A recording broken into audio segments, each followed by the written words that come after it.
Good day guys! Nandito nga ulit tayo sa Batangas. So, umuwi nga tayo guys from Manila para lang magbayad ng ating mga bayarin sa St. Peter, sa SSS contribution, sa Pag-ibig loan, sa PhilHealth. So, nagbabayad nga tayo guys ng PhilHealth kasi kailangan din natin yon in the future. Nagbabayad tayo ng ating BIR kasi meron tayong business. So, kailangan natin magbayad ng BIR monthly and quarterly. So guys, eto nga.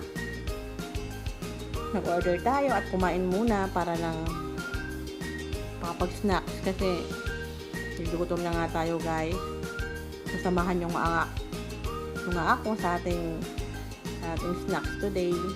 So, eto nga lang guys yung afford natin sa halagang 150 pesos. Mabubusog na tayo. Mas madami nga guys yung binayaran natin na bills, libo-libo. Eto guys, 150 lang. Matitreat ko na yung sarili ko. Masaya na ako. So, eto nga guys. Masalamat nga kasi kahit paano, nababayaran natin ng utay-utay yung ating mga bills. So, yung St. Peter nga guys, ng asawa ko guys, malapit ko na nga siyang matapos. So, malapit ko na siyang i-fully paid.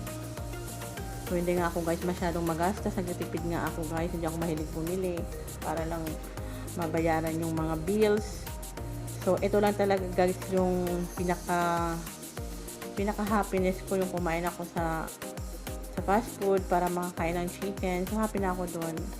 So, guys, salamat nga sa panonood at pakikinig. Have a nice day!